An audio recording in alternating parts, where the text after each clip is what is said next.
திருச்சிற்றம்பலம். மெய்தான் அரும்பி விதிர்த்து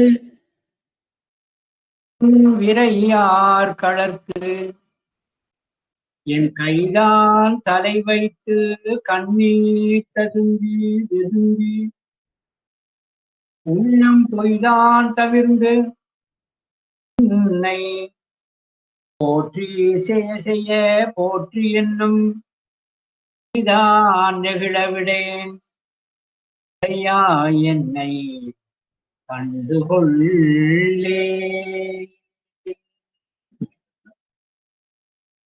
நம பார்வதி பதையே.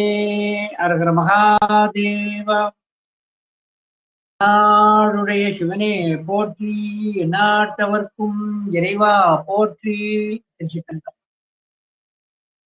நாமல்ல அன்னை காந்திமதி அம்பாள் உடனுரை சுவாமி நெல்லையப்பருடைய பொன்னார் திருவடியை அடியே போற்றி வணங்கிக் கொண்டு, என்னை புரிந்த திருமந்திர நகரிலே கோயில் கொண்டு எழுந்தருளி மக்கெல்லாம் நல்வாழ்வு தந்து கொண்டிருக்கின்ற பாகம்பரியாள் உடனுரை சங்கர ராமேஸ்வரருடைய பொன்னார் திருவடியை அடியேன் போற்றி வணங்கிக் கொண்டு, புரிந்திய ஹரிவலம் வந்த நல்லூரிலே கோயில் கொண்டு எழுந்தருளி எல்லாம் அருளாட்சி செய்து கொண்டிருக்கின்ற ஒப்பிலா அம்பிகை உடனுரை பார்வண்ணநாதருடைய பொன்னார் திருவடியை அடியேன் போற்றி வணங்கிக் கொண்டு, வைதிக சைவம் பாரங்கும் பரவுதல் வேண்டும் என்ற நோக்கிலே கருவை 10 அந்தாதி அருளை செய்த அரசகவி அதிவீர ராம பாண்டியனாருடைய பொன்னார் திருவடியை அடியேன் போற்றி வணங்கிக் கொண்டு, அகிலமெங்கும் அரண் நாமம் சூழல் வேண்டும் என்ற நோக்கிலே செயல்பட்டுக் கொண்டிருக்கின்ற தூத்துக்குடி புனிதர் பேரவையினை சார்ந்திருக்கின்ற அனைத்து பொறுப்பாளர்களுக்கும், அமைப்பிலேயே தங்களை இணைத்துக் கொண்டிருக்கின்ற அன்பர்களுக்கும், இந்த நிகழ்வினை கண்டும் கேட்டும் பயனடைந்து கொண்டிருக்கின்ற அன்பர்களுக்கும் இல்லை சிவகாந்தி ஆகிய அடியேனது பணிவான வணக்கத்தை தெரிவித்துக் கொள்ளுகின்றேன். குருவர்களும் கூட்டி வைக்க நாம் தூத்துக்குடி புனிதர் பேரவையினுடைய பெரும் உதவினாலே ஞானசிந்தனை செய்கின்ற இந்த நிகழ்விலே அரசகவி அதிவீர ராம பாண்டியனார் அருளி செய்திருக்கின்ற திருக்கருவை 10 அந்தாதியினை சிந்தனை செய்து கொண்டிருக்கிறோம். திருக்கருவை 10 அந்தாதியிலே இன்று 10வது பத்தாகிய விமல போற்றி 4வது திருப்பாடல் விமல போற்றி என்று தொடங்குகின்ற பாடலிலே இருந்து நாம் சிந்தனையை மேற்கொள்வோம். பெரியவர்களே, சிவாசக பெருந்தகைக்கு நம்முடைய பரம்பொருளானவர் அருளை செய்ததை விதந்து தன்னுடைய திருவாக்கிலே வைத்து நமக்கு உணர்த்துகிறார். அதில் சொல்லுகின்ற பொழுது அழகாக சொல்லி காட்டுகிறார்.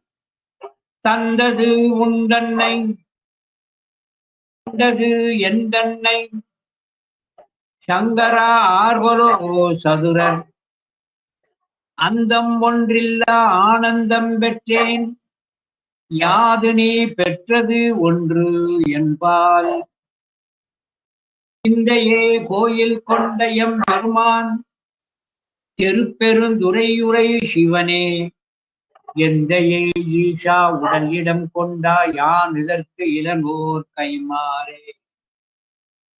தந்தது உண்டன்னை, உன்னுடைய சிவத்துவத்தை எனக்கு கொடுத்து விட்டாய்.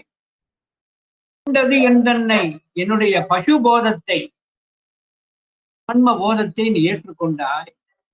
சங்கரா ஆர்குடோ சதுரர் அந்தம் ஒன்றில்லா ஆனந்தம் பெற்றேன் யாதினி பெற்றது ஒன்று என்பால் சிந்தையே கோயில் கொண்ட எம்பெருமான் திருப்பெரும் துறை உரை சிவனே எந்தையே ஈஷா உடல் இடம் கொண்டான். இந்த திருப்பாடலே இறைவன் இருப்பதை 2 இடங்களிலே சொல்லி காட்டுகிறார்.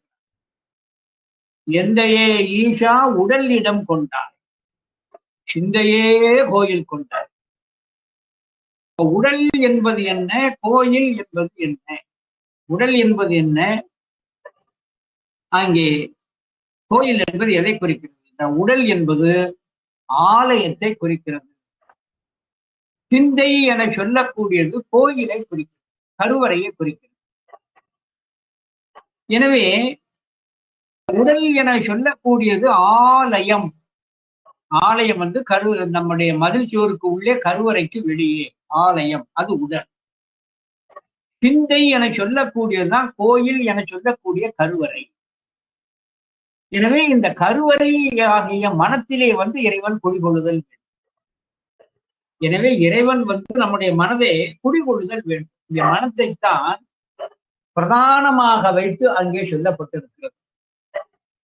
இதே கோயில் திருப்பதிகத்திலே நம்முடைய மணிவாசக பெருந்தகை குறைவு இலா நிறைவே கோது இலா அமுதே ஈறு இலா கொழுஞ்சுடர் குன்றே மறையுமாய் மறையின் பொருளுமாய் வந்து என் மனத்திடை மன்னிய மன்னே, என் மனத்திடை மன்னிய மன்னே.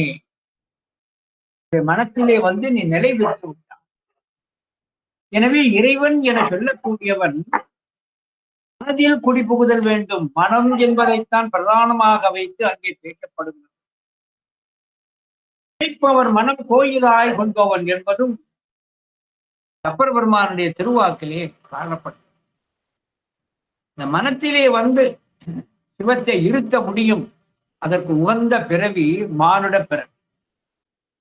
அதனால்தான் மனம் என்பதையே கருத்தாக வைத்து மானுடம் என்று பெயர் வந்ததாக எட்டிமாலாஜி சொல்ல ஆராய்ச்சிக்காரர்கள் கூறுவார்கள். இது நம்முடைய தொல்காப்பிய சூத்திரத்திலே ஆறறிவது அவற்றோடு மனநே. மனிதனுக்கு உள்ள சிறப்பு ஆறறிவது அவற்றோடு மனநே. அவற்றோடு என்பது மெய், வாய், கண், மூக்கு, செவி, இந்த ஐம்புலன்களோடு சிறப்பு மனம் என்று தொல்காப்பியத்திலே சுட்டி காட்டப்பட்டது. அந்த மனம் என்பதை வைத்துத்தான் மனிதன் என்ற ஒரு பெயர் வந்ததாக சொல்லாராய்ச்சியாளர்கள் கூறுவார்.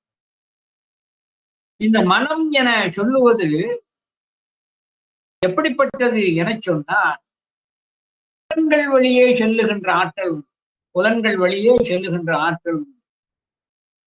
அதனால்தான் மனக்கரும் குரங்கின் வசம் பட்டு என்று ஸ்ரீ மாதவ சிவஞான சுவாமிகள் கரசை 10:10 சொல்லி காட்டும். மனக்கரும் குரங்கின் வயப்பட்டு என்று சொல்லுவார். மனத்தை கருங்குரங்கு என்று சொல்லித்தார்.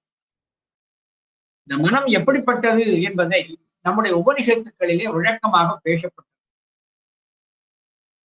அரசன் ஒருவன் தேரிலே புறப்படுகிறான். அந்த தேருக்கு 5 குதிரைகள் பூட்டப்பட்டிருக்கிறது.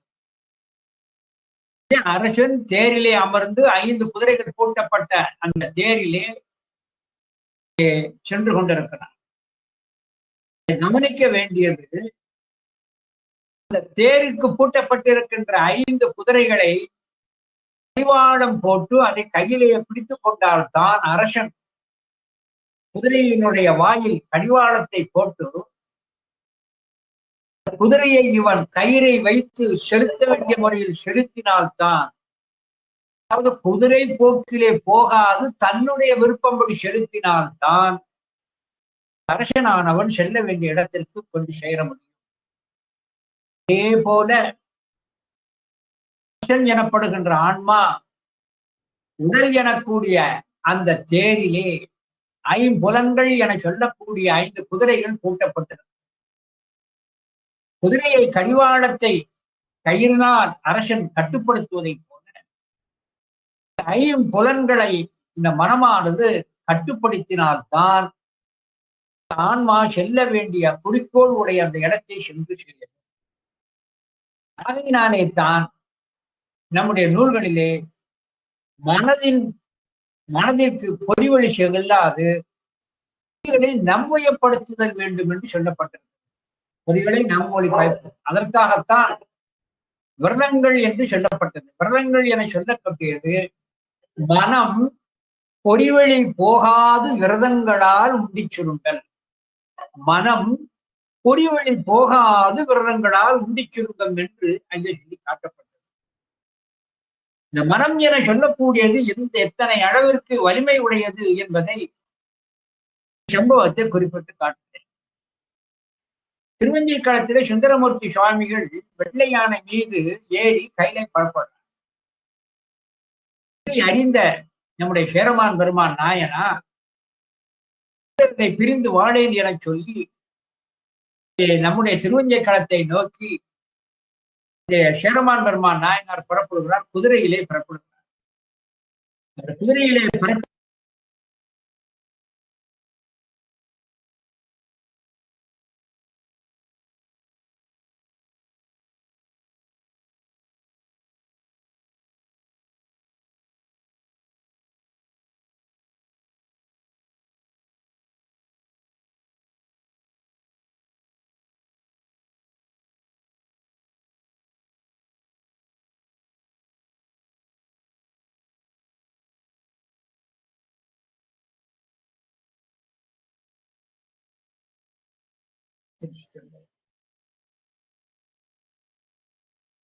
சேரமான் பெருமான் நாயனார் சுந்தரமூர்த்தி சுவாமிகளை தொடர்ந்து செல்லுதல் வேண்டும் என்பதற்காக குதிரையின் காதுகளிலே 5 எழுத்து மந்திரத்தை ஓத குதிரையானது வானத்தில் புறப்பட்டு சென்றது. செல்லுகின்ற பொழுது இந்த குதிரையானது வெள்ளை யானையையும் முந்த வெள்ளை யானையை சுற்றி வலம் வந்த சேரமான் பெருமான் நாயனார் சுந்தரமூர்த்தி சுவாமிகள் கையிலை செல்வதற்கு முன்பாகவே சேரமான் பெருமான் நாயனார் கையிலைக்கு சென்று விட்டார். இப்படி சேரமான் பெருமான் நாயனார் கையிலைக்கு முன்னமே சென்றார் என சொன்னால் செல்வதற்கு முன்பாக சேரமான் பெருமான் நாயனார் தன்னுடைய மனத்தை கையிலைக்கு செலுத்தினார் என்று சேரமான் பெருமான் அவர் மனத்தை முதலிலே கையிலைக்கு செலுத்திய காரணத்தினாலே தான் மனோவேகத்தில் குதிரையும் குதிரையை சீக்கிரம் சென்று அடைந்தது என்று குறிப்புப்பட சேக்கலார் பெருமான் குறிப்பிட்டு காட்டுகிறார். சேரமான் பெருமான் நாயனார் சென்றதம் மனத்தோடு பரியும் செலவிட்டார். தன்னுடைய மனத்தை கையிலை நோக்கி விட்டார். அத்தோடு குதிரையையும் சேர்த்து அங்கே கையிலைக்கு விட்டார். எனவே இந்த மனம் என சொல்லக்கூடிய ஒன்றுதான் வேகம் உடையது. மனம் எப்படி பக்குவப்படுதல் வேண்டும் என சொன்னால் சிவன் என்று அங்கே கூறிய மாத்திரத்திலேயே கை தானாக கூப்பிடணும். யாராவது சிவா என்று சொன்னால் கை தானாக கூப்பிடணும். ஆலயத்திற்கு சென்று கருவறையிலே வீட்டில் இருக்கின்ற அந்த சதாசிவமூர்த்தியை கண்ட மாத்திரமே கை தானாக எழணும். இந்த மனம் தீவாரதன் ஆகப் போகிறது, பூஜை நடக்கப் போகிறது என்று யாரேனும் சொல்லி அல்லது அறிவுறுத்தி கையேறப்படாது. கை தானாக மேலே ஏறும். லிங்கத்தை கண்ட மாத்திரமே யாருடைய கை மேலே ஏறுகிறதோ அவர்கள்தான் மனத்தால் சிவத்தை ஒன்றியவர்கள். மனம் அதுதானே நினைய வல்லார்க்கு. மனம் இயல்பாகவே சிவத்தை நினைக்கணும். யாரும் அறிவுறுத்தி சொல்லுதல் கூடாது. திருமந்திரத்துல சொல்லி காட்டுகிறார். திருமந்திரத்துல திருமண தேவன் மனம் அதுதானே நினைய வல்லார்க்கு. மனம் இயல்பாகவே சிவத்தை வணங்குதல் வேண்டும். இனம் என கூறும் இருங்காயம் மேவல். தானாக கைகூப்பிய அந்த மனத்தை உடையவர்கள் தான் சான்றோர்களால் பழிக்கப்பட்டிருக்கின்ற இழிந்த இந்த உடம்பு அவர்களுக்கு பயனுள்ளதாக மாறும், உறவாக மாறும். இனம் என கூறும் இருங்காயம் மேவல். சான்றோர்களால் பழிக்கப்பட்ட இந்த இழிந்த உடம்பு சிவஞானிகளுக்கு பயனுள்ளதாக மாறும். நாதன்பால் தக்கன செய்யில்.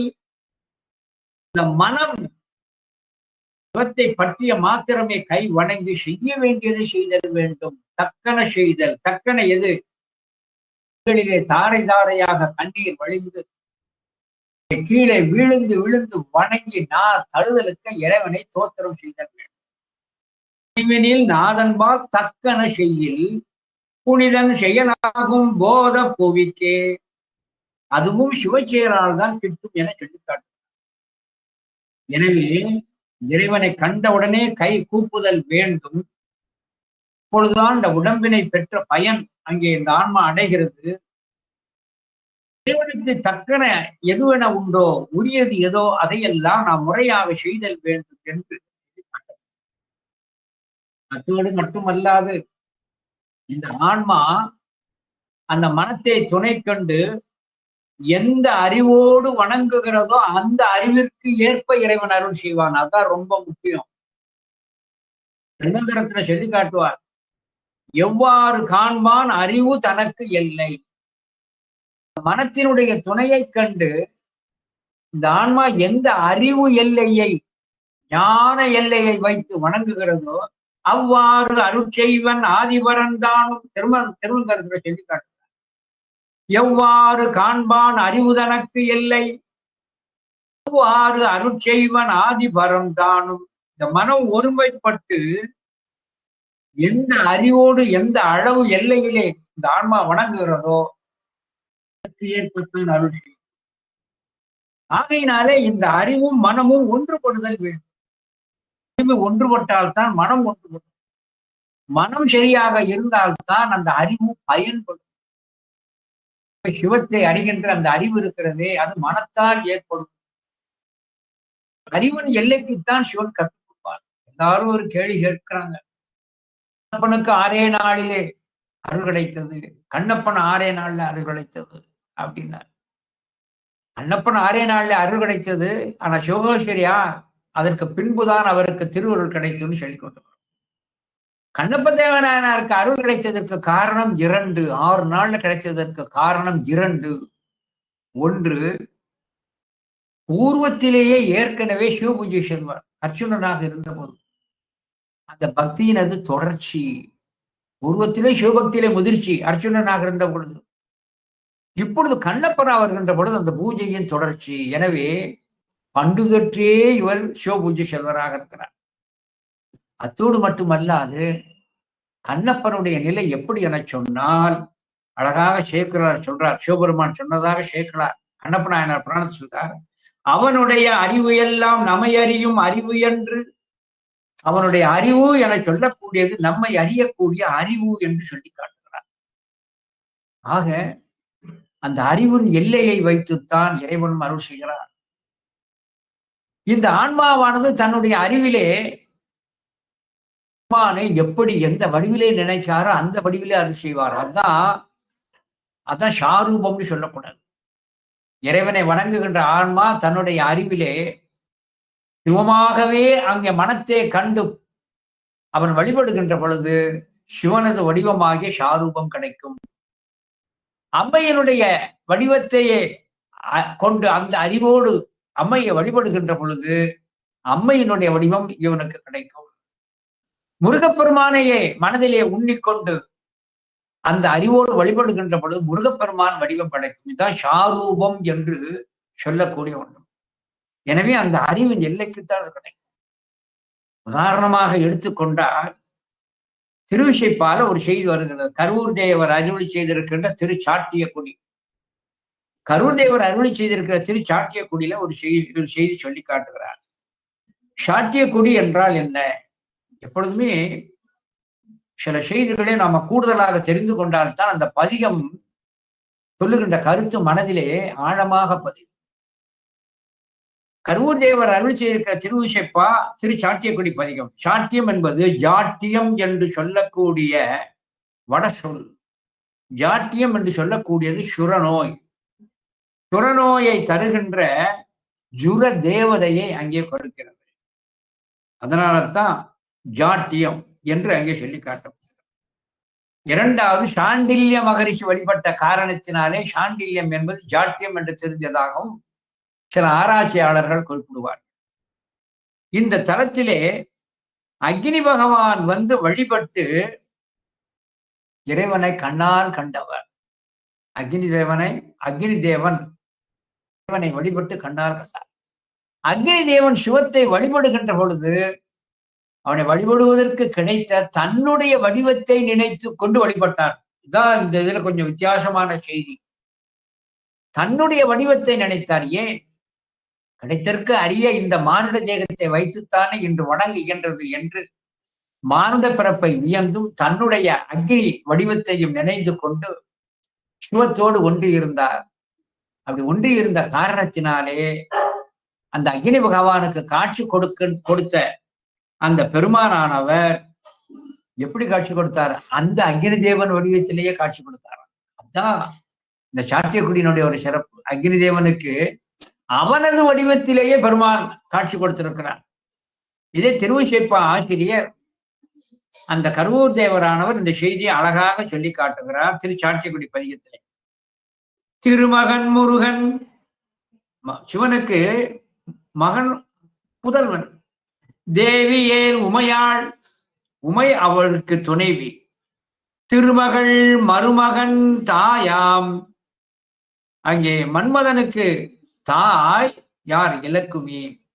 மருமகன் மதனன், அதாவது சிவபெருமானுக்கு சகோதரி என்ற சொல்லுகின்ற உபச்சாரம் உண்டு.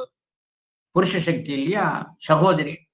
சகோதரியின் அந்த மாலுடைய மகன் தான் மன்மதன். எனவே மன்மதன் மருகன்.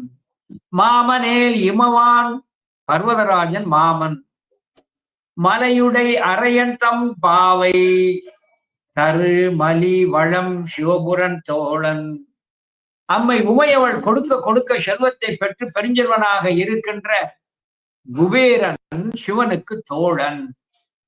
யாரு? தோழன் தனபதி.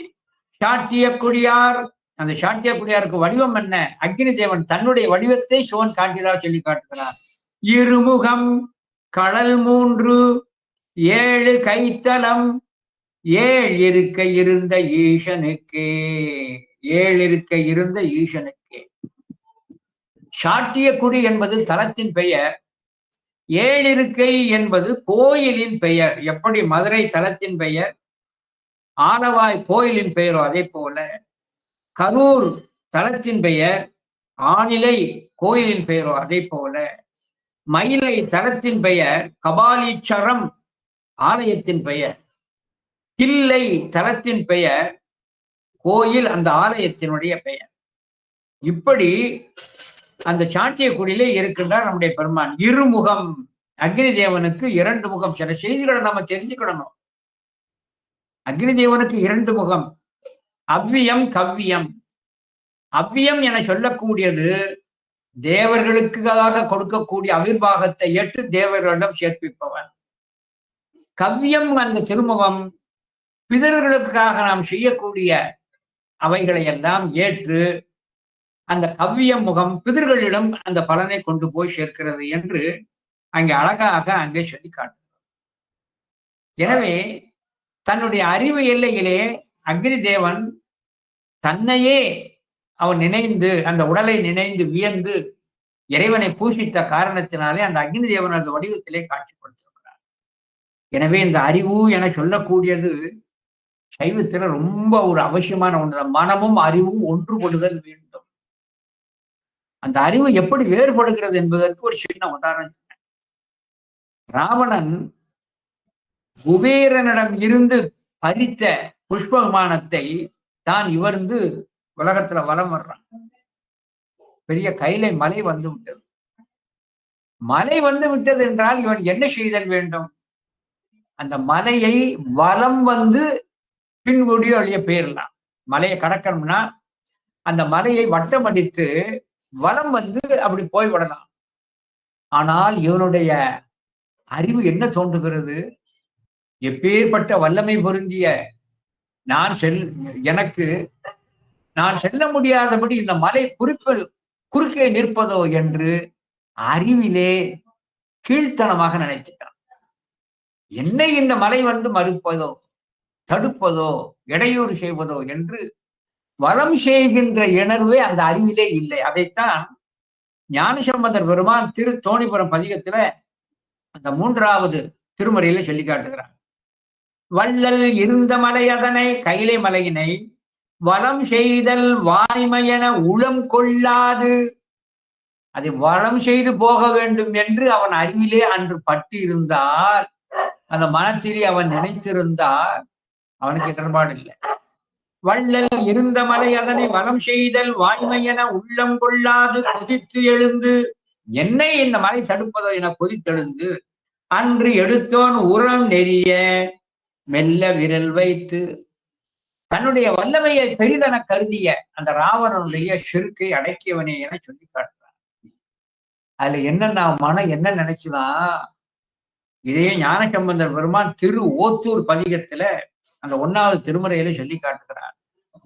அவன் பேசாம தூக்கி இருந்தா கூட ஒண்ணும் இல்லை, அவன் மனம் தருக்கு கொண்டு அகந்தை கொண்டு, இது என்ன பெரிய மலையா, நாம சொல்றோம் இல்ல, அது என்ன பெரிய மலையா, நான் லேசா செஞ்சு காட்டுறேன்னு சவால் விடுவதை போல இது என்ன பெரிய மலையா என சொல்லி கொண்டு தூக்கினானா. அப்ப எவ்வளவு மனம் அகந்தை பிடித்தவன் பாரு. இதை ஞானசம்பந்தர் திருவோத்தூர் பதிகத்தில் சொல்லி காட்டுகிறார். அந்த மலையை எடுக்கும்போது என்ன சொன்னானா ஞானசம்பந்தர் சொல்றார், என்றான் இம்மலை என்ற அரக்கனை வென்றார் போலும் விரலினால். என்றான் இம்மலை என்ற அரக்கனை வென்றார் போலும் விரலினார். இது என்ன பெரிய மலையா என்று அகந்தை கொண்டான். அவன் எப்படிப்பட்ட சிவன், எப்படிப்பட்ட மேலோன், எப்படிப்பட்ட பெரியவன் என்பதை அவன் அறியாது அவன் இருக்கிறான். அந்த அறிவு எப்படி இருக்கிறதோ அதன்படிதான் இறைவனும் அருள் செய்கின்ற ஒரு தன்மை உண்டு. அதைத்தான் என்று நாம் ஆழமாக நம்ம சிந்திப்பதற்காக கருவை பற்றி 10 நம்முடைய அதிஉயிர ராம பாண்டியனார் 94 திருப்பாடலை சொல்லி காட்டுகிறார். இறைவனை அறிவு பொருந்த மன தூய்மையோடு இருந்து இந்த இரண்டும் ஒன்றுபட்டு செய்கின்ற பொழுது இறைவன் அவர்களுக்கு நினைத்த வடிவத்திலே காட்சி கொடுப்பார். ஆனால் மனம் வேறுபட்டு வேறு அறிவினை கொண்டு அவனை காண முற்போடுவர்களுக்கு அவன் ஒருபோதும் தன்னை காட்ட மாட்டான். இதைத்தான் 94வது திருப்பாடல்ல கருவை 10 அந்தாதிலே சொல்லி காட்டுகிறார். போற்றி விமல போற்றி, விமல போற்றி, நின் பெருமை நாரணன் விரிஞ்சன் ஆதியோர் அறியகிற்றிலா அமல போற்றி, நான் அறியும் வண்ணம் முன் அறிவு தந்து அருள் அறிவ போற்றி, தன் கமலவாவிசூழ் கருவை மாநகர் களவின் நீழல்வாழ் கால காலனே, இமய மால்வரை குமரி ஒப்பனைக்கு இனிய காதல போற்றி எந்தையே. பல செய்திகளை சுருக்கமாக சொல்றேன். விமல போற்றி, விமலன் என்றால் மலமற்றவன், அப்படி லேசா பொருள் சொல்லக்கூடாது. இயல்பாகவே பாசம் நீங்கியவன். சிவனுக்குள்ள 8 தன்மைகளிலே உண்டு, அந்த எண்பணத்திலே ஒன்று இயல்பாகவே பாசங்கள் நீங்கியவன், அதான் விமலன். நாம சமலன். ஆதியிலே நமக்கு மலம் இருக்கிறது, திருவருளினாலும் குருவருளினாலும் அது இருந்தது நீக்கப்பட்டது. ஆனா இறைவனுக்கு என்ன வித்தியாசம்னா, அவன் ஆதி முதலே மலமற்றவன், நமக்கு மலம் இருந்து விலகியது. அதனால்தான் இயல்பாகவே பாசங்கள் நீங்கியவன் என்று அவனுடைய 8 குணங்களிலே ஒன்றை விதந்து சொல்வார்கள். விமல போற்றி, போற்றி என்றால் வணங்குகிறேன், போற்றி என்றால் வணங்குகிறேன். நின் பெருமை நாரணன் விரிஞ்சன் ஆதியோர் அரியகிற்றிலா அமல போற்றி, உன்னுடைய மேன்மையான அந்த புகழ்ச்சியை பெருமையினை பிரம்மனும் அறியவில்லை, நாரணனும் அறியவில்லை. நாரணன் விரிஞ்சன், விரிஞ்சன் பிரம்மன், பிரம்மனும் அறியவில்லை, நாரணனும் அறியவில்லை. அப்படி அவனை அறிதற்கு உரிய அறிவு இல்லாத காரணத்தினாலே தான் தற்போதம் மேலிட்டது. தற்போதம் மேலிட்ட காரணத்தினாலே செருக்கு வந்தது. அந்த செருக்கின் காரணத்தினாலே ஆன்ம போதத்திலே ஊனக்கண்ணால் சுட்டி அறிவோம் என்று காண முற்பட்டார்கள். இத்தனை குறைபாடு இருக்கிறது. ஏன் பிரம்ம விஷ்ணுக்கு அகப்படல? முதல்ல ஆன்ம போதம், 2வது காண்பேன் என்ற செருக்கு, 2வது தன்னுடைய ஊனக்கண்களால் காண முற்பட்ட. அவன் அருளையே கண்ணாக வைத்தல்லவா காண வேண்டும். அருளைத்தான் கண்ணாக வைத்து காணணும் எப்பொழுதுமே. உதாரணத்துக்கு சொன்ன ஊமையை திரும்ப சொல்றேன். திருஞான சம்பந்த மூர்த்தி நாயனார் தில்லையிலே வருகிறார். திருநீலகண்ட யாழ்ப்பாணரும் உடன் வருகிறார். ஞானசம்பந்த பெருமான் அந்த வீதியிலே இப்படி வணங்கி கொண்டே செல்லுகிறார். அவர் செல்லுகின்ற பொழுது அருகிலே இருக்கிற திருநீலகண்ட யாழ்ப்பாணர் கேட்கிறார், ஞானசம்பந்த பெருமானே, நாங்கள் கைகூப்பிய வண்ணமாகவே மகிழ்ந்து வருகிறீர்களே, அடியேன் தெரிந்து கொள்ளலாமான்னு கேட்டார். சொல்றார், உனக்கு தெரியலையா? இதோ எதிரிலே வருகின்ற தில்லைவாழ் அந்தணர்கள் எல்லாம் எனக்கு சிவ கணங்களாக கண்ணில் படுகிறது. ஆகையினாலே இந்த தில்லைவாழ் அந்தணர்கள் வருகின்ற பொழுதெல்லாம் வணங்கி செல்கிறேன் நானா. அதுல காட்சி ஒன்று காணப்படும் விதம் வேறவாக மாறுகிறது. காணப்படுகின்ற பொருள் தில்லைவாழ் அந்தணர்கள். திருநீலகண்ட யாழ்ப்பாணருக்கு இந்த பூவகத்தில் இருக்கிற அந்தணர்கள் போலத்தான் தெரிஞ்சது.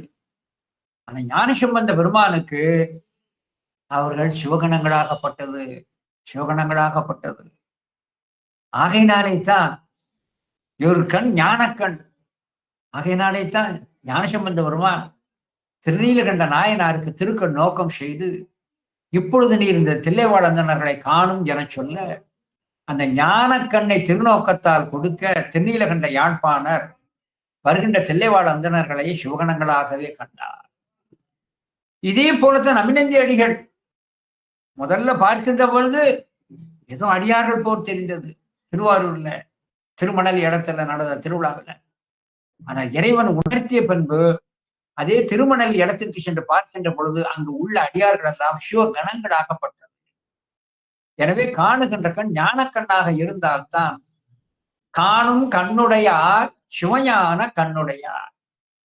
அழகாக நம்முடைய சிதம்பர வெண்பையில நம்முடைய குரு நமச்சிவாயர் சொல்லி காட்டுறார். குரு நமச்சிவாயர் சிதம்பர வெண்பால சொல்லி காட்டுவார். காணும் கண்ணுடையார் சிவஞான கண்ணுடையார். சும்மா இப்படி காண்பேன் அப்படி காண்பேன் என்பதற்கு அவர்களுக்கெல்லாம் ஒழிப்பார். அதைத்தான் விமல போற்றினின் பெருமை நாரணன் விரிஞ்சன் ஆதியோர் அரியகிற்றிலா அமல போற்றி நான் அறியும் வண்ணம் உன் அறிவு தந்த அருள் அறிவே. இறைவன் அருளின் வடிவமானவன். நான் உன்னை அறிவதற்கு எனக்கு உரிய அறிவினை நீ தந்திருக்கிறாய். எனக்குரிய அறிவினை நீ தந்திருக்கிறாய். எனவே இறைவனை அறியக்கூடிய அறிவு இருக்கிறதே, அது இறைவன் தான் தரக்கூடியது. அந்த அறிவை வைத்துத்தான் இறைவனை காண முடியும். அதைத்தான் இங்கே அழகாக சொல்லி காட்டுகிறார். எப்படி? நான் அறியும் வண்ணம், நான் உன்னை அறிந்து கொள்வதற்காக முன் அறிவு தந்து அருள் அறிவே, எனக்கு நல்ல அருளினை கொடுத்த அறிவை கொடுத்த பெருமானே உன்னை வணங்குகின்றேன். தன் தன் மூணு சொல்லி என்னன்னா, தன் என்றால் குளிர்ந்த, குளிர்ந்த அர்த்தம். தன் தண்ணீர் நிறைந்த குளிர்ந்த தன் கமலவாவிசூழ் கருவை மாநகர் களவின் நீழல்வாள் காலகாலனே. ஒரு நாட்டினுடைய வளத்தை சொல்லணும்னா அங்கு உழவு தொழில் எங்கும் நடக்கிறதுன்னு நீர் வளத்தை சொல்லணும். நீர் வளம் தான் நாட்டிற்கு முதல் வளம். எனவே எங்கும் உழவு நடக்கிறது என்று அதை சொல்வார். அல்லது நீர்வளம் நிறைந்ததை காட்டுவதற்கு அங்கு இருக்கின்ற குளங்கள் வாவிகளிலே நீர் நிறைந்து ஜில்லென்று இருந்து தாமரை பூத்ததை சொல்றோம். தாமரை ரொம்ப நாள் தேங்கி கிடக்கிற தண்ணியில தான் அது. அதைத்தான் இங்க நீர்வளம் மிக்கதை காட்டுவதற்கு தன் தாமர வாவிசூழ் தன் கமல வாவிசூழ் தாமரைகள் நிறைந்திருக்கின்ற அந்த வாவிகள் இருக்க கருவை மாநகர் களவின் நீழல் வாழ் காலகாலனே. திரு கருவையிலே இருக்கின்ற கடாமரத்தின் கீழே எழுந்தருளை இருக்கின்ற யமனை உதைத்த திருவடியை உடைய பெருமானே. அதைத்தான் அழகா சொல்லி காட்டுகிறார். தன் கமலவாவிசூழ் கருவை மாநகர் களவின் நீழல் வாழ் காலகாலனே. இமய மால்வரை குமரி ஒப்பனைக்கு இனிய காதல போற்றி எந்தையே. இமயமலையிலே தோன்றிய குமரியாகிய ஒப்பனை அம்பையாகிய அந்த அம்மைக்கு இனிய காதலன், இனிய நேசத்தை உடைய பெருமானே போற்றி உன்னை வணங்குகிறேன் எந்தையே. அம்மையை சொல்லுகின்ற பொழுது இந்த சொல்லாட்சியை பாருங்க. இமய மால்வரை குமரி. அம்பாள் என்னைக்குமே கோருதான். உலகுயிர்கள் அனைத்தும் ஈன்றும் பவன் பிரமச்சாரி பான்மொழி கன்னியாகும் சித்தியார். அன்னை என்னைக்குமே எப்படிப்பட்டவள்? அவள் கன்னியாகத்தான் இருப்பாள். அம்மைக்கு இன்னொரு பேர் அபித குஜாம்பாள், நன்முலை நாயகின் பேர். நன்முலை நாயகின் பேர். திருநெல்வேலிக்கு அருகே கடையம் போகின்ற வழியிலே பாப்பாங்குளம் என்று இருக்கிறது. செங்கோல் ஆதீனம் இருக்கின்ற அருமையான அந்த திரு ஆதீனம் இருக்கின்ற அந்த மடம் இருக்கின்ற அருமையான தலம். அங்கே எழுந்தருளி இருக்கிற அம்மைக்கு பேரு நன்முலை நாயகி அபிதபுஜா அம்பாள். ஏன் அம்பாளுக்கு நன்முலை நாயகி என்று வைக்கப்பட்டது என சொன்னார், எப்பொழுதுமே வயது ஆனால் குழந்தைகளை பெற்று விட்டால் அந்த தனமானது தலை சாய்ந்தவுடன் அம்பாளானவள் தான் கன்னித்தன்மையோடு எப்பொழுதும் இருக்கின்ற காரணத்தினாலே நம்முடைய தாயினுடைய தனமானது எப்பொழுதுமே தாளா கொங்கைன்னு பேர். அம்பாளுக்கு தாளா கொங்கை. ஆகையினாலே அவள் கன்னித்தன்மை பொருந்தியது என்பதை காட்டுவதற்காகத்தான் அந்த அம்மைக்கு உபனாம்பிகை என்றும் நன்முலை நாயகி என்றும் இப்படியெல்லாம் நம்முடைய நூல்கள் சொல்லும். அவள் கன்னித்தன்மை பெற்றவள், பிள்ளை வராதவள் என்பதை காட்டுவதற்காகத்தான் ஞானசம்பந்தருக்கு கூட அங்கே ஞானப்பால் தன்னுடைய இரு தனத்திலிருந்து கொடுக்கின்ற பொழுது அங்கே ஞானசம்பந்தருக்கு வாய்வை வைத்து ஊட்டாது பொன் வெள்ளத்தை கறந்து கொடுத்தார். எனவே அம்பாளுடைய தனம் உண்ணா முலை, கன்னித்தன்மை உடையவள் என்று காட்டுவதற்காகத்தான் அம்பாளுக்கு உண்ணா முலை. எவருமே வாய் வைத்து பால் என்றால் முருகப்பெருமானான் ஆனாலும் சரி, விநாயக பெருமான் ஆனாலும் சரி, அவர்களெல்லாம் பால் அருந்தவே இல்லை. அது நூல்களிலே காளமேக புலவரே இதை சொல்லி காட்டுகிறார். என்ன, காளமேக புலவர் இதை தன்னுடைய பாட்டிலே சொல்லி காட்டுவார். கண்டவர் இருவர் காணார் இருவர். கண்டவர் இருவர் யாரு? கண்டவர் இருவர் பதஞ்சலி வியாக்கிரவாதர் கண்டு கொண்டே இருக்கிறார். காணார் இருவர் பிரம்மன் விஷ்ணு காணமாட்டார். பால் உண்டிலர் இருவர், விநாயகன முருகனும் பால் உண்ணவே இல்லை அந்த ரெண்டு பேரும். எனவே அவள் கன்னிமை தன்மை புரிஞ்சவள். அதனால்தான் அம்பாளுக்கு கன்னியா குமரி என்ற ஒரு பெயர் உண்டு. இது எப்பவுமே நம்ம ஞாபகம் சொல்லிக்கணும். ஆகையினாலே தான் அம்பாளுக்கு திருக்கல்யாணம் என்பதை ஒவ்வொரு ஆண்டும் நடத்தி காட்டுவோம். எனவே அழகாக இங்கே சொல்லி காட்டுகிறார். இமயமால்வரை குமரி ஒப்பனைக்கு ஒப்பனாம்பிகை அம்பாளுடைய திருநாமம். இனிய காதல, ஒப்பனையை அம்மை விரும்புகின்ற, அதாவது சிவகாமி என்று பொருள், சிவனை காமிக்கின்ற அம்மை.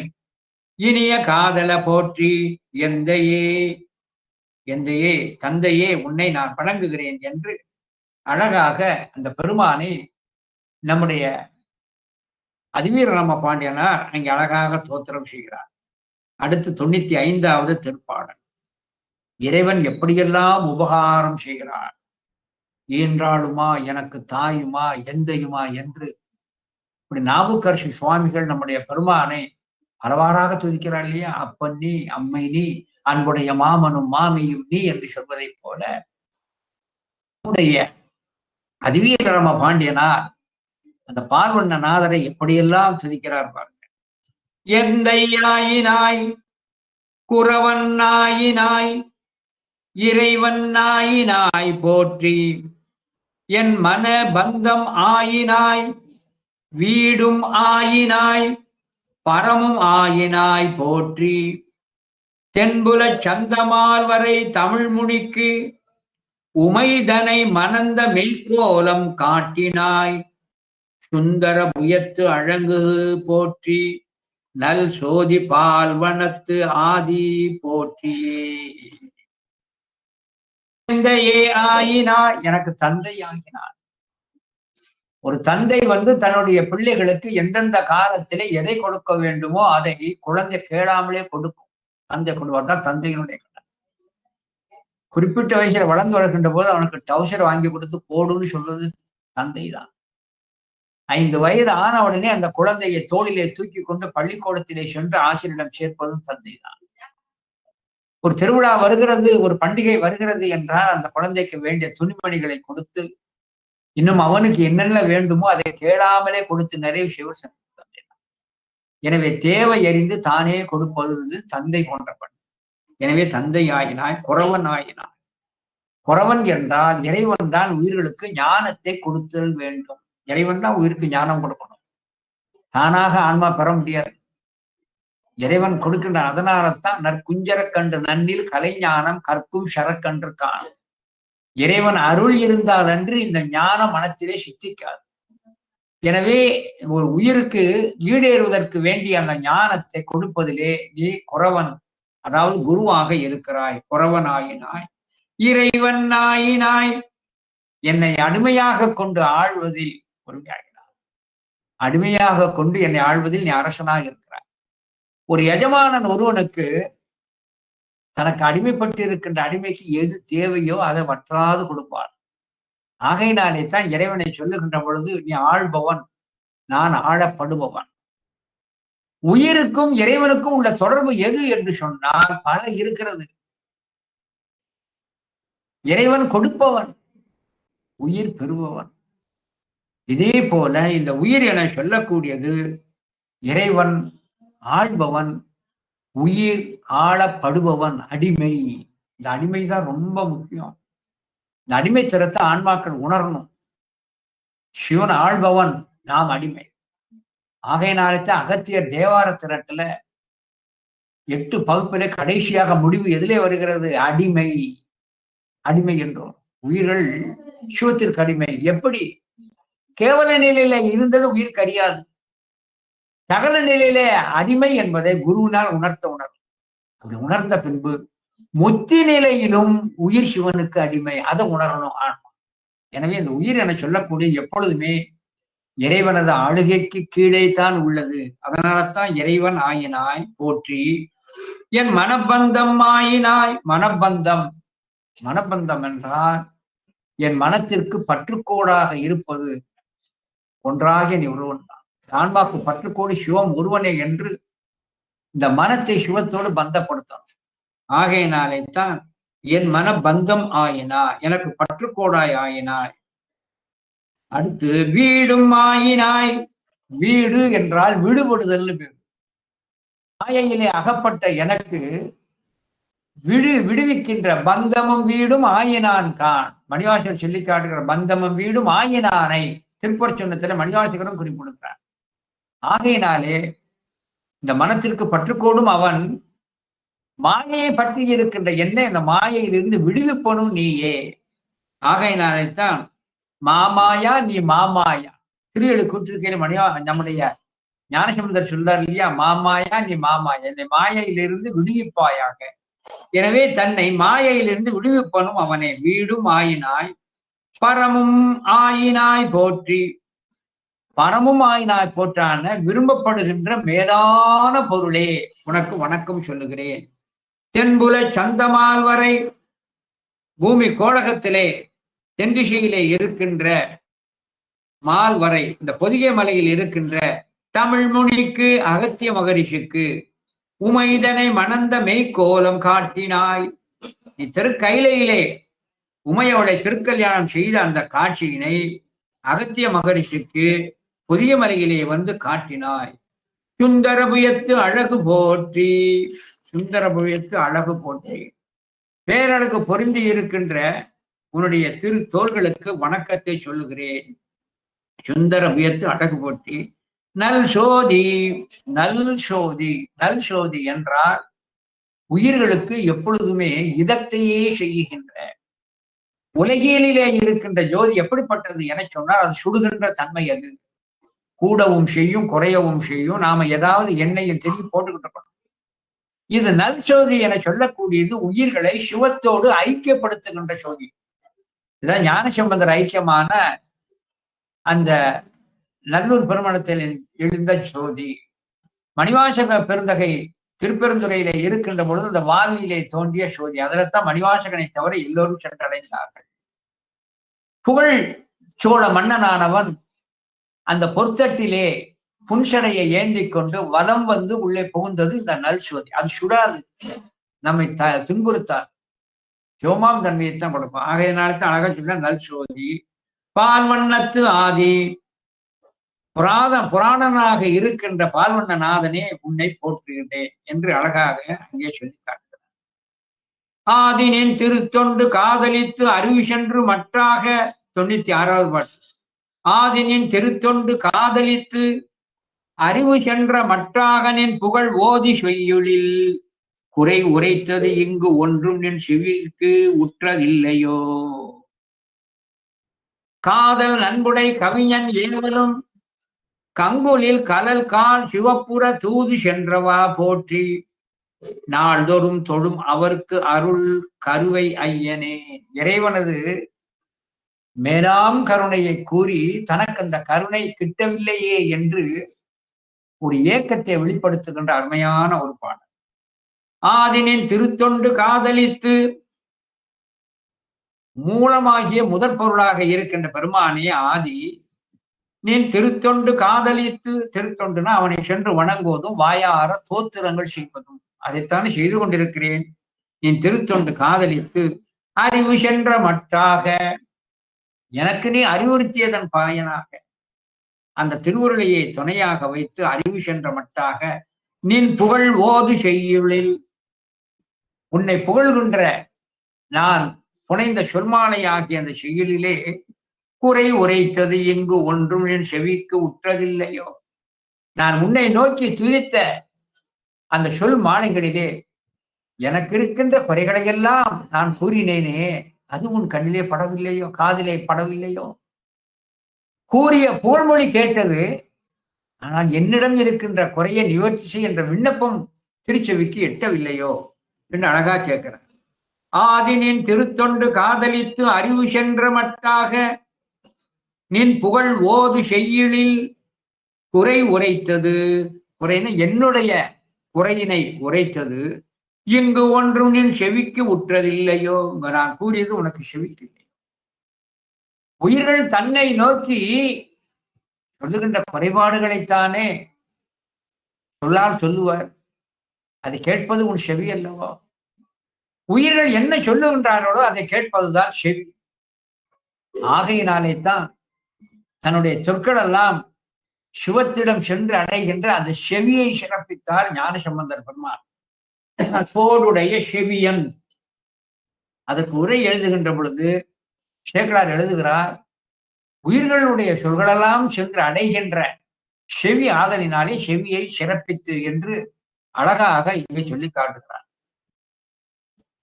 உயிர்கள் ஓசை எழுப்பி அதன் குறைகளை தெரிவிக்கின்ற பொழுது அந்த உயிர்களுக்கு என்ன குறை என்ற அந்த ஓசையால் தெரிந்து கொள்ள வேண்டும் என்பதற்காகத்தானே சிரமன் பெருமான் நாயனார் எல்லா உயிர்களும் எழுப்புகின்ற ஓசைக்கு பொருள் அறிந்து கொள்ளுகின்ற ஆற்றலை பெற்றார்.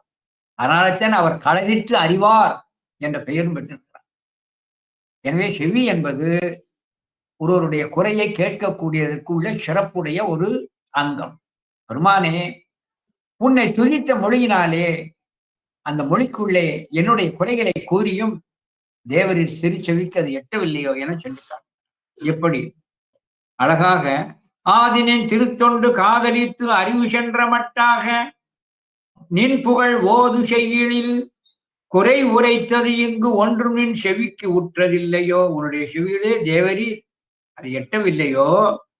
காதல் நன்புடை கவிஞன் ஏவனும் கங்குலில் கடற்கால் சிவப்புற தூது சென்றவா போற்றி. ஒரு அருமையான செய்தி சொன்னார். நான் பாட்டை சொல்லி என்னுடைய குறையை சொன்னேன், திருச்செவிக்கு எட்டவில்லை. ஆனால் இதே போன்று ஒருவன் பாடுகின்ற அந்த சொல்மாலைக்கு நீ உகந்து அவனுடைய மனக்குறையை நீக்குவதற்காக தூது சென்றாயே. எதை சொல்லி காட்டுகிறார்? பறவையார் ஊடல் கொண்டிருக்கின்ற நிலையை கருதி சுந்தரர் வருந்த அந்த பறவையாருடைய ஊடல் தீர்க்க வேண்டும் என்று திருவுள்ளம் கொண்டார் சுந்தரர். சுந்தரர் பாடுகின்ற அந்த திருப்பாட்டுகளுக்கு மயங்கிய பெருமான் அந்த பாட்டுக்கு அடிமையாகி பறவையார் இல்லத்திற்கு தூது பலமுறை சென்றிருக்கிறாய். எனவே அவரது குறையை முடிக்க நீ தூது சென்றாய். அவனும் பாடினான். ஏதோ நானும் புன் சொல்லால் பாடி இருக்கிறேன், என்னுடைய குறையை தீர்த்தல் கூடாதோ, ஏற்கக்கூடாதோ என்று அழகாக இங்கே சொல்லி காட்டுகிறான். எப்படி காதல் நன்புடைய கவிஞன் யாரு? சுந்தரமூர்த்தி நாயனார். முன்பால் மிகுந்த அன்புடைய கவிஞன் ஏவலும் அவன் ஏவியபடி கங்குலில் கடல்கால் சிவப்புற நல் இரவிலே ஒன்றுக்கு பல முறை உன்னுடைய திருவடி அங்கே சிவக்கும்படியாக தூது சென்றவா. பறவையிடம் தூது சென்ற திருவடிகளை உடைய பெருமானே, அவருடைய கவியை ஏற்று அவர் மனக்குறையை தீர்க்க நீ தூது சென்றாய். எனவே அழகாக சொல்லி காட்டுகிறார். காதல் நன்முடை கவிஞன் ஏவலும் கங்குலில் கடல்கால் சிவப்புற தூது சென்றவா போற்றி. தூது சென்றவா. எப்பொழுதுமே சில செய்திகள்ல இருக்கிற நுட்பத்தை பார்க்கணும். தூது எப்படின்னா, இறைவன் உயிர்களுக்கு செய்கின்ற அருளிப்பாடை மூன்றாக பிரிப்பார்கள். உதாரணமாக பெரிய புராணத்தை எடுத்து அதை 3 பகுப்பு உடையது. என்ன 3 பகுப்பு உடையதுன்னா, இந்த 63 நாயன்மார்கள் 61 நாயன்மார்கள் சடையனார் இசைஞானியாரை விட்டுருவாங்க. எஞ்சி 61 நாயன்மார்களை குரு, லிங்க, சங்கம வடிவென 3 பகுப்பாக பிரிப்பார்கள். குரு வழிபாடல் மிக்கவர், லிங்க வழிபாடல் மிக்கவர், சங்கம வழிபாடல் மிக்கவர் என்று 3 பகுப்பு உண்டு. எப்படி பெரிய புராணத்திலே அந்த அடியார்களை 3 பகுப்புகளை சொல்கிறோமோ, இதே போல திருவிளையாடல் புராணத்தில் வருகின்ற அந்த திருவிளையாடல்களை எல்லாம் 3 பகுப்பாக பிரிப்பார்கள். கர்த்திருத்துவம், அகர்த்திருத்துவம், அந்நியதா கர்த்திருத்துவம். கர்த்திருத்துவம் என்றால் நான் நேரடியாகவே சென்று அருள்பாய்ப்பார், நேரடி அவரே வந்துடுவார். அகர்த்திருத்துவம் என்றால் வேறு ஒருவரை விட்டு உதவும்படியாக செய்வார். அந்நியதா கர்த்திருத்துவம் என்றால் வேறு ஒருவரை வைத்து வேறு ஒரு காரியத்தை பண்ணி விட்டுவார். வேறொருவரை வைத்து வேறொரு காரியத்தை பண்ணிப்பார். இதுக்கு விளக்கம் சொல்ல, கர்த்திருத்துவம் நேரடியாக வருவது அப்படின்னா, மணிவாசக பெருந்தகைக்கு நம்முடைய பெருமானானவர் அங்க நேரடியாக ஆவேச குருவாகவே வந்து விட்டார். ஆவேச குருவாகவே வந்து விட்டார். இதே போல சுந்தரமூர்த்தி சுவாமிகள் பறவையார் தன்பால் கொண்டிருக்கின்ற ஊழலை தீர்க்க என்ன செய்தார்? தானே ஒரு வடிவம் எடுத்து தானே நேரடியாக சென்று அங்கே தூது சென்றார். இது கர்த்திருத்துவம்னு பேர். அகர்த்தித்துவம் என்றால் வேறு ஒருவரை வைத்து அந்த வேண்டுகோளை நிறைவேற்றுவது. உதாரணமாக, நல்ல குரு வேண்டும் என்று நினைத்த நம்முடைய மெய்கண்ட தேவ நாயனார் அந்த 2 திருக்குழந்தைக்கு பரஞ்சோதி முனிவரை குருவா அனுப்பிச்சு வைக்கிறார். அருளந்தி சிவாச்சாரிய சுவாமிகளுக்கு மெய்கண்ட தேவ நாயனாரை குருவாக அனுப்புகிறார். வேறொருவரை வைத்து சிவர். இதுக்கு அந்நியரா கர்த்திருத்துவம். ஒருவருக்கு வேண்டியது வேறொருவர் மூலமாக செய்தது. சுந்தரமூர்த்தி சுவாமிகளுக்கு கர்த்திருத்துவம் என்பது அவரே நேரடியாக வந்து பறவையார் எடுத்து தூது போனது. அகர்த்திருத்துவம் என சொல்லக்கூடியது குண்டையூர் கிழார் மூலமாக, நல்ல கவனமா பண்ணணும், குண்டையூர் கிழார் மூலமாக சுந்தரமூர்த்தி சுவாமிகளுக்கு வேண்டிய அரிசி, பருப்பு, நெல் எல்லாத்தையும் கொடுத்து அனுப்புறாங்க இல்லையா? மற்றொன்று அந்நியரா கர்த்திருத்தம்னா வேறொன்றை வைத்து வேறொன்றாக செய்து கொள்வது. எப்படி செய்வார்? தன்னை நினைக்கல, ஆனா தேவர்களுக்கு அருள் புரிய என்ன செய்தார்? அமிர்தத்தை எதிர்பார்த்தார்கள். ஆனால் ஆலகாலவிடம் அங்கே வரும்படியாக அங்க என்ன வாசுகிங்கிற பாம்பை விஷத்தை கக்கும்படி செஞ்சுட்டார். இப்படி வேறொன்றை வைத்து வேறொன்று செய்து. இதே போல சுந்தரருக்கு வேறொன்றை வைத்து வேறொன்று எப்படி செய்தார் என சொன்னால், அங்கே சொல்லி காட்டுவது, திருவாரூரிலே வழிபட செய்ய வருகின்ற பொழுது விரண்மிண்ட நாயனாரை தூண்டி இந்த விரண்மிண்ட நாயனார் என்ன செஞ்சார்? அடியாரே வணங்காது செல்லுகின்ற சுந்தரன் புறகுன்னு விலைக்கு வச்சுட்டார். தரிசனம் பண்ண போன இடத்துல விரண்மிண்ட நாயனார் வந்து என்ன செஞ்சார்? சுந்தரமூர்த்தி சுவாமிகளை விலைக்கு வச்சுட்டார். நடந்தது இல்லையா? அந்த விரண்மிண்ட நாயனாரை வைத்து வேறொரு காரியம் செய்த காரணத்தினால், எதற்காக? இந்த பூவுலகத்திலே திருத்தொண்ட தொகை விதைக்கின்ற இடமும் காலமும் இதுவே என்று விரண்மிண்ட நாயனாரை வைத்துத்தான் சுந்தரமூர்த்தி சுவாமிகளுடைய திருவாயில் இருந்து அந்த திருத்தொண்ட தொகை வெளிப்படுவதற்கு ஒரு சூழலை ஏற்படுத்தினான். அதுக்கப்புறம் தான் இறைவனிடம் சென்று பேசுகின்ற பொழுது, இந்த அடியார்களது புகழை பாடு என சொல்ல, எப்படி பாடுவது என கேட்க நம்முடைய பெருமான் என்ன செய்தார்? அங்கே தில்லைவாழ் அந்தனரிடம் அடியார்க்கு மடியன் என்று பாடு எடுத்துக் கொடுத்தார். வருவதற்கு காரணம் என்ன? அந்த அருளிப்பாடு முதலில் விரண்மிண்ட நாயனார் மூலமா தான். ஆகையினாலே கர்த்திருத்துவம், அகர்த்திருத்துவம், அந்நியதா கர்த்திருத்துவம். இங்கு சுந்தரமூர்த்தி சுவாமிகளுக்கு கர்த்திருத்துவம் என்பது பறவையாரனுடைய ஊடலை தீர்க்க நேரடியாகவே சென்றது. அதைத்தான் நீங்க அழகாக இங்கே சொல்லி காட்டுகிறார். காதல் நன்குடை கவிஞன் ஏவனும் தம்புலிர் கடற்கால் சிவப்புற தூது சென்றவா போற்றி. அப்படி சில சிறப்பு சிந்தனைகளை செய்வதற்குத்தான் இந்த அமைப்பு. மற்றபடி சுந்தரர் தூது சென்ற சுந்தரருக்கா பெருமான் தூது சென்றார்னு சொல்லிட்டு விடுறது பெருசு இல்லை. அதுல என்ன நுட்பங்கள் இருக்கிறது, அதனுடைய இறைவனது நோக்கம் என்ன என்பதை நீங்க பார்க்கிறது அழகாக சொல்லி காட்டுகிறார். கடற்கால் சிவப்புற தூது சென்றவா.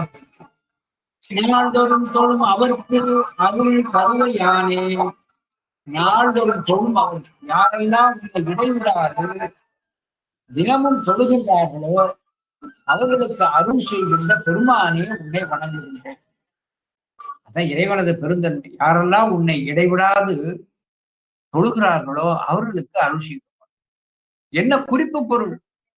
உன்னையும் நான் இடைவிடாது தோத்திரம் செய்கிறேன், எனக்கு நீர் அருள் செய்வீராக என்பதற்காகத்தான் அங்கே அழகாக குறிப்பு பொருளாக வணங்குகின்ற எல்லோருக்கும் அருள் செய்பவனே என்று குறிப்பு காட்டினார். அடுத்து 97வது திருப்பாடல். ஐயனே சரண் போற்றி. ஐ என்ற சொல்லுக்கு தலைவன் அர்த்தம். ஐயன் என்றால் தலைவன்.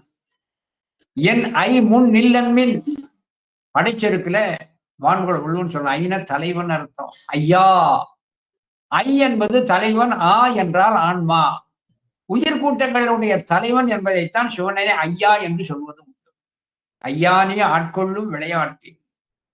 எனவே ஐ என்றது தலைவன் என்ற ஒரு பொருள் உண்டு. எனவே தான் ஐயனே. அதனால்தான் இன்றைக்கும் அலுவலகங்களிலே ஐயா, எனக்கு மேலானவனே, என்னை ஆள்பவனேங்கிறத தன்னுடைய மேலதிகாரிக்கு எழுதுகின்ற பொழுது ஐயான்னு எழுதுவார். எனவே ஐயனே சரண் போற்றி.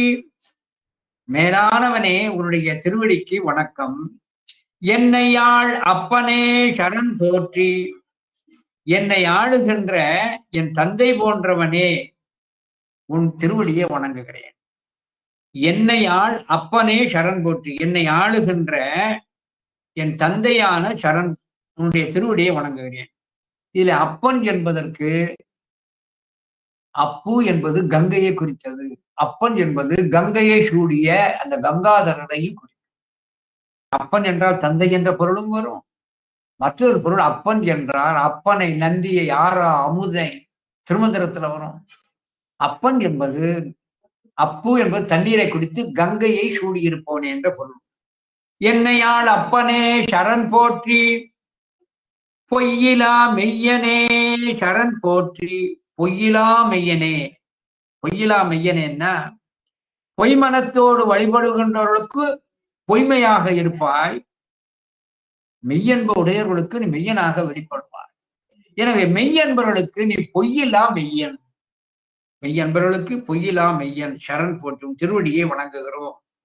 மான் மழு கையனே சரண் போற்றி.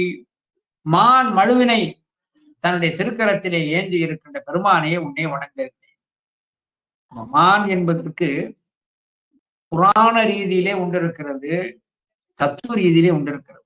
இந்த மான் என சொல்லக்கூடியது தார்காவன இருடிகளானவர்கள் ஆபிசார ஹோமத்திலே அந்த மானை எழுப்பி சிவத்தை நோக்கி செலுத்துவார்கள். அந்த மான் வாயிலிருந்து வருகின்ற ஒலியை கேட்டால் கேட்டவர்கள் இறந்து விடுவார்கள். ஆனால் சிவம் அந்த மானை பிடித்து தன் காதலிகளை வைத்து இப்பொழுது கத்து என சொல்லார். மான் கத்தினாலும் சிவத்திற்கு ஒரு ஊனமும் இல்லை. மற்றொன்று மான் என்பது அது வேதமான். 4 கால்கள் 4 வேதம், வேதமான் என்று திருவொற்றியூர் உருவா உருவதில் பட்டினத்தடிகள் 11ஆம் திருமுறையில சொல்லி காட்டுவார். எனவே மான் மழு, மழு என்றால் பிறவி வேரை அறுப்பவன். மழு சரண் போற்றி. காலனை காய்ந்தவா. காலனை காய்ந்தவா, காலனை கோபித்தார் அடியவர்க்காக. யாரு? நம்முடைய அப்பர் பெருமான் சொல்லுவாக்கா, அடியவர்க்காக காய்ந்தான். ஆகையினாலே காலனை காய்ந்தவா சரண் போற்றி. தீ நிறச்செய்யனே. செழுநீர் புனல் கங்கை செஞ்சடை மேல் வைத்த தீவண்ணனே. இல்லையா? அழகாக சொல்லி காட்டுகிறார். புழுவாய் பிறக்கினும் புண்ணியா உன்னடி என் மனத்தை வலுவாதிருக்க வரந்தரல் வேண்டும். இவ்வையகத்தா தொழுவார்க்கு இறங்கி இருந்தர் செல் பாதிரி பொடி செழுநீர் கங்கை புனல் செழுநீர் புனல் கங்கை செஞ்சடை மேல் வைத்த தீவண்ணனே. எனவே அவன் அக்னி வடிவமாக இருக்கிறான். சரண் போற்றி. காமனை செற்றவா சரண் போற்றி. காமனை தான் திருக்கண் நோக்கம் செய்து அழித்தவனே உன்னுடைய திருவடியை வணங்குகிறேன் தேவனே. இந்த தீநிற கடவுள் என்பதற்கு தீயில புழு பற்றாது. எனவே இறைவனானவன் எந்த பாச தொடக்கும் அற்றவன். அவன் விமலன், புழுப்பற்றாது. 2வது தீ எப்பொருளையும் தன்வயப்படுத்தும். உயிர்களை தன்வயப்படுத்துபவன் அவன் என்று காட்டுவதற்காகத்தான் நம்முடைய பெருமானை தீவண்ணன் என்று சொல்வது. அடுத்து தேவனே 98வது பாடல். தேவனே பிறர்க்கு அடிமை உற்றிலேன், பெருமானே உன்னை என்று வேறு எவருக்கும் நான் அடிமையாவதில்லை, நீர் ஒருவரே எமக்கு தலைவர். சிந்தை நின்வசம் தந்தது அன்றியும் நாவினால் தினம் பரவி வாழ்த்துவனே.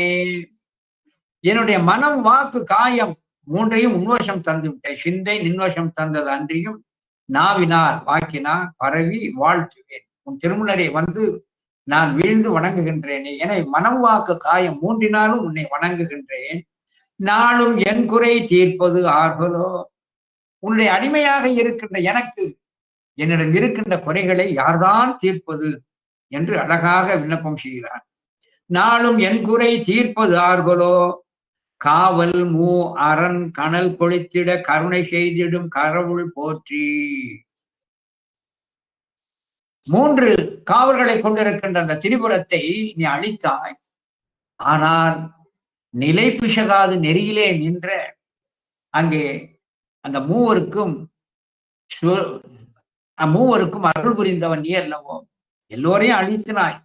ஆனால் அந்த மூவர் மட்டும் சைவ நெறியிலே பிசகாதிருந்த காரணத்தினாலே நீ அருளி செய்தாய். சுதன்மன், சுசீலன், சுபித்தி, அந்த மூவருக்கு அருள் செய்தாய். எனவே நன்னெறியிலே பிசகாமல் இருந்த அந்த திரிபுரத்திலே இருந்தவர்களுக்கு அருள் செய்ததை போல உன்னை திருவடியை மறவாத இருக்கின்ற எனக்கு நீ அருள் செய்தது உனக்கு கடமை என்றோ என்று கேட்பதை போல அழகா சொல்லி காட்ட. காவல் மூவாளன் கனல் கொளித்திட கருணை செய்திடும் கடவுள் போற்றி. யான் பாவகாரியே எனினும் என்ன நீ பாதுகாப்பது உன் பண்பதாமே. உன்னை அடைவதற்கு தகுதி இல்லாமல் என் ஆன்மாவிலே இன்னும் வினைகள் அந்த பாவம் ஒட்டி இருக்குமே ஆயினும் என்னை அடிமையை காப்பது உன்னுடைய கடமை அல்லவோ. அதனால்தான் அழகா சொல்ல, யான் பாவகாரியே எனினும் என்னை நீ பாதுகாப்பது உன் பண்பதாகுமே. என்னை பாதுகாக்க வேண்டிய கடமை உன்னுடையது அன்றோ என்று அழகாக சொல்லிக்கார். அடுத்து 99வது திருப்பாடல். பண் பயிற்றிடும் வண்டு ஆடு கொன்றையம் படலை மார்பனே. பண் பயிற்றிடும் இசையை வைத்து ஒரு ரீங்காரம் செய்கின்ற வண்டுகள் மொய்க்கின்ற கொன்றை மாலையினை மார்பிலே அணிந்திருக்கின்ற பெருமானே. பண் பயிற்றிடும் வண்டு ஆடு கொன்றை படலை மார்பனே. வண்டுகள் மொய்க்கின்ற ரீங்காரம் செய்கின்ற வண்டுகள் மொய்க்கின்ற கொன்றை மாலையை அணிந்திருக்கின்ற மார்பினுடைய பெருமானே போற்றி வணங்குகிறேன். அம்பிகை கண் கழித்திட தில்லை மன்றினில் கடி நடம் புரி கடவுள் போற்றி. அம்பிகை கண் கழித்திட, இறைவன் நடனம் புரிவதனுடைய நோக்கமே அம்பிகை காண்பதற்காகத்தான். ஓங்கொழியாய் அருஞான மூர்த்தியாகி உலகமெல்லாம் அளித்தருள் உமையம்மை காண.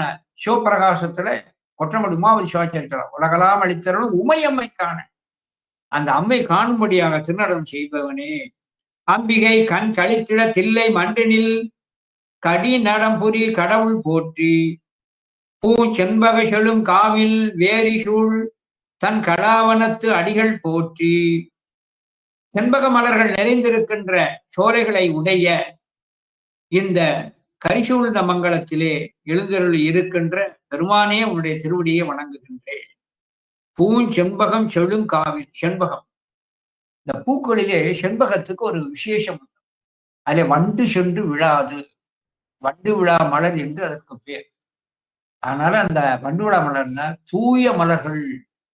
மற்ற வண்டுகள் எல்லாம், மற்ற மலர்களை எல்லாம் வண்டுகள் சென்று எச்சில் படுவதற்கு வாய்ப்பு உண்டு.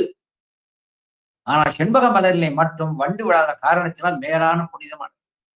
ஆகையினாலேத்தான் செண்பக மாலையினை தான் தனியாக சாத்துதல் வேண்டும் என்பதற்காகத்தான் ஒரு பாண்டிய மன்னனானவன் தனியாகவே ஒரு செண்பக சோலையை வைத்து மலர்களை பறித்து அந்த செண்பக மலரை நித்தனும் ஒவ்வொரு காலமும் இறைவனுக்கு சாத்திருக்கின்ற திருத்தொண்டு செய்தான்.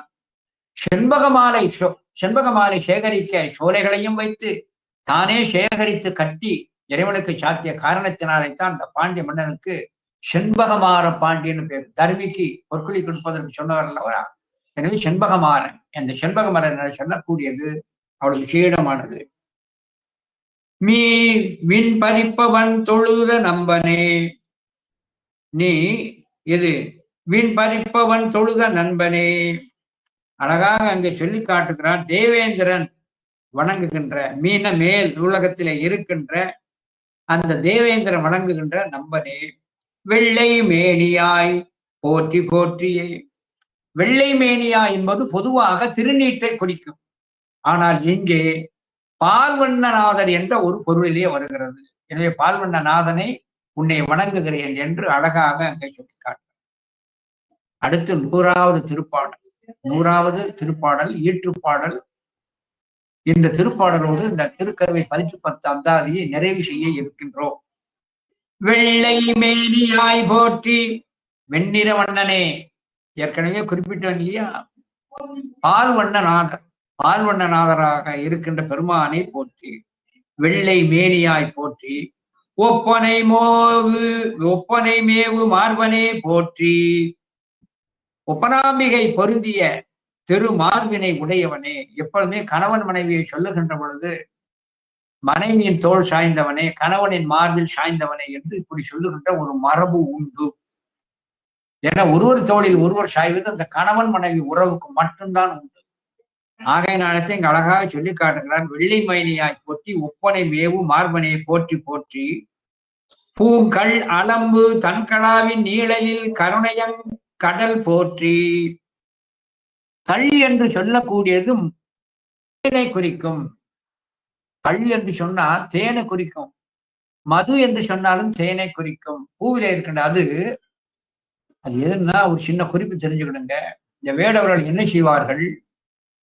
இந்த தேனை எடுத்து வலிய மூங்கில எடுப்பாங்க. அந்த மூங்கிலே கீழே கணு இருக்கும். மேலே என்ன செய்வாங்கன்னா அந்த கணுவை வெட்டி எடுத்து விட்டு ஒரு குடுவை மாதிரி மூங்கில செய்வாங்க. சேகரித்த தேனை இந்த மூங்கில் குடுவைக்குள்ளே வைத்து நன்றாக அடைத்து சில நாட்கள் வைத்து விடுவார்கள். அந்த தேனை சிறிது நாட்கள் அடக்கி வைத்த பின்பு சிறிது நாட்கள் கழித்து அந்த தேனை பருகினால் ஒரு களிப்பு, ஒரு தெம்பு ஏற்படும். ஆகையினாலே தான் இந்த தேனை கள் என்று சொல்லுகின்ற மரபு, ஒரு களிப்பு ஏற்படும். இது திருமுருகாற்று படையிலே நக்கீர தேவ நாயனார் இந்த செய்தினை சொல்லி காட்டுகிறார். எனவே தேன் என்று திருமறைகளிலே வந்தால் அதை குறிக்கின்ற சொல்லாக கள், மது என்று வரும். கம்பநாட்டர் சொல்லி காட்டுகிறார். வெள்ளருக்கும் ஜடைமுடியான் வெற்படுத்த திருமேனி மேலும் கீழும் எள்ளிருக்கும் இடமின்றி உயிர் இருக்கும் இடம் நாடி கல்லிருக்கும் மலர்கூந்தல் ஜானகி.